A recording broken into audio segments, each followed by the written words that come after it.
शांताकारं भुजंगशयनं पद्मनाभं सुरेशं विश्वाधारं गगन सदृशं मेघवर्णं शुभांगं लक्ष्मीकांतं कमलनयनं योगिभिर्ध्यानगम्यं वंदे विष्णु भवभयहरं सर्वलोकैकनाथं।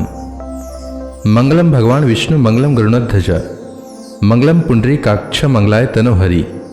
ओम नमो भगवते वासुदेवाय। आज का दिन आप सभी के लिए मंगलमय हो। आइए सुनते हैं पौष मास कथा का 17वां अध्याय। सूत जी कहते हैं, सौनक जी, पांडवों के महाप्रयाण के पश्चात भगवान के परम भक्त राजा परीक्षित श्रेष्ठ ब्राह्मणों की शिक्षा के अनुसार पृथ्वी का शासन करने लगे। उनके जन्म के समय ज्योतिषियों ने उनके संबंध में जो कुछ कहा था, वास्तव में वे सभी महान गुण उनमें विद्यमान थे। उन्होंने उत्तर की पुत्री इरावती से विवाह किया। उससे उन्होंने जन्मेजय आदि 4 पुत्र उत्पन्न किए तथा कृपाचार्य को आचार्य बनाकर उन्होंने गंगा के तट पर 3 अश्वमेध यज्ञ किए, जिनमें ब्राह्मणों को पुष्कल दक्षिणा दी गई। उन यज्ञों में देवताओं ने प्रत्यक्ष रूप में प्रकट होकर अपना भाग ग्रहण किया था। एक बार दिग्विजय करते समय उन्होंने देखा कि शूद्र के रूप में कलयुग राजा का वेश धारण करके एक गाय और बैल के जोड़े को ठोकरों से मार रहा है। तब उन्होंने उसे बलपूर्वक पकड़कर दंड दिया। सौनक जी ने पूछा, महाभाग्यवान सूत जी, दिग्विजय के समय महाराज परीक्षित ने कलयुग को दंड देकर ही क्यों छोड़ दिया, मार क्यों नहीं डाला? यदि यह प्रसंग भगवान श्री कृष्ण की लीला से अथवा उनके चरण कमलों के मकरंद रस का पान करने वाले रसिक महानुभावों से संबंध रखता हो तो अवश्य कहिए। दूसरी व्यर्थ की बातों से क्या लाभ? उनमें तो आयु व्यर्थ नष्ट होती है। प्यारे सूत जी, जो लोग चाहते तो हैं मोक्ष, परंतु अल्प आयु होने के कारण मृत्यु से ग्रस्त हो रहे हैं, उनके कल्याण के लिए भगवान यम का आवाहन करके उन्हें यहां सामित्र कर्म में नियुक्त कर दिया गया है। जब तक यमराज यहां इस कर्म में नियुक्त हैं, तब तक किसी की मृत्यु नहीं होगी। मृत्यु से ग्रस्त मनुष्य लोक के जीव भी भगवान की सुधा तुल्य लीला कथा का पान कर सकें, इसलिए महर्षियों ने भगवान यम को यहां बुलाया है। एक तो थोड़ी आयु और दूसरी कम समझ। ऐसी अवस्था में संसार के मंद भाग्य विषयी पुरुषों की आयु व्यर्थ ही बीती जा रही है, निंद में रात और व्यर्थ के कामों में दिन। सूत जी ने कहा, जिस समय राजा परीक्षित कुरु जांगल देश में सम्राट के रूप में निवास कर रहे थे, उस समय उन्होंने सुना कि मेरी सेना द्वारा सुरक्षित साम्राज्य में कलयुग का प्रवेश हो गया है। इस समाचार से उन्हें दुख तो अवश्य हुआ, परंतु यह सोचकर कि युद्ध करने का अवसर हाथ लगा, वे उतने दुखी नहीं हुए। इसके बाद युद्धवीर परीक्षित ने धनुष हाथ में ले लिया। वे श्याम वर्ण के घोड़ों से जुते हुए सिंह की ध्वजा वाले सुरक्षित रथ पर सवार होकर दिग्विजय करने के लिए नगर से बाहर निकल पड़े। उस समय रथ, हाथी, घोड़े और पैदल सेना उनके साथ साथ चल रही थी। उन्होंने भद्रास्व, केतुमाल, भारत, उत्तर कुरु और किम पुरुष आदि सभी वर्षों को जीतकर वहां के राजाओं से भेंट ली। उन्हें उन देशों में सर्वत्र अपने पूर्वज महात्माओं का सुयश सुनने को मिला। उस यशोगान से पथ पथ पर भगवान श्री कृष्ण की महिमा प्रकट होती थी। इसके साथ ही उन्हें यह भी सुनने को मिला था कि भगवान श्री कृष्ण ने अश्वत्थामा के ब्रह्मास्त्र की ज्वाला से किस प्रकार उनकी रक्षा की थी। यदुवंशी और पांडवों में परस्पर कितना प्रेम था तथा पांडवों की भगवान श्री कृष्ण में कितनी भक्ति थी। जो लोग उन्हें ये चरित्र सुनाते, उन पर महामना राजा परीक्षित बहुत प्रसन्न होते। उनके नेत्र प्रेम से खिल उठते।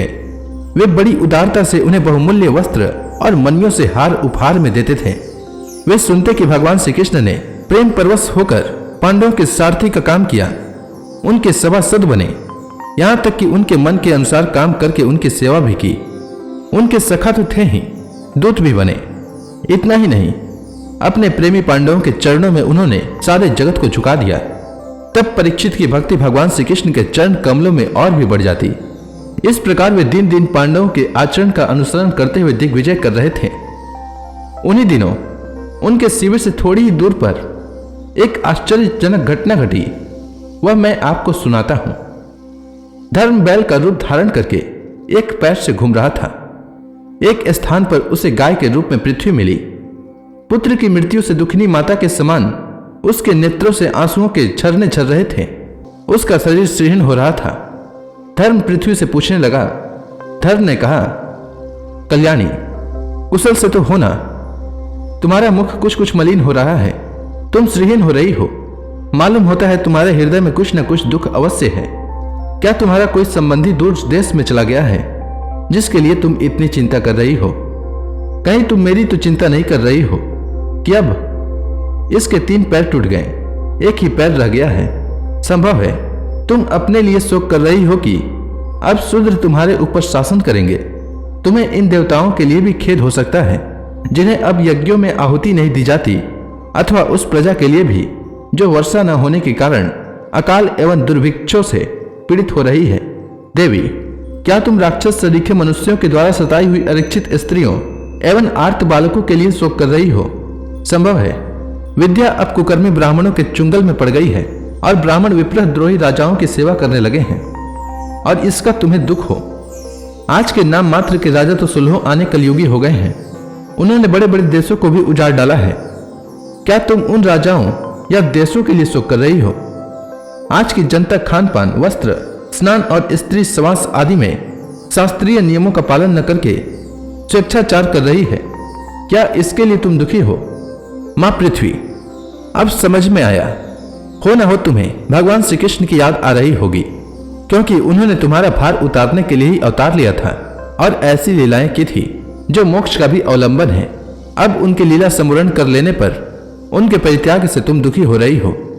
देवी, तुम तो धन रत्नों की खान हो। तुम अपने क्लेश का कारण जिससे तुम इतनी दुर्बल हो रही हो मुझे बतलाओ। मालूम होता है बड़े बड़े बलवानों को भी हरा देने वाले काल ने देवताओं के द्वारा वंदनीय तुम्हारे सौभाग्य को छीन लिया है। पृथ्वी ने कहा, धर्म, तुम मुझसे जो कुछ पूछ रहे हो वह सब स्वयं जानते हो।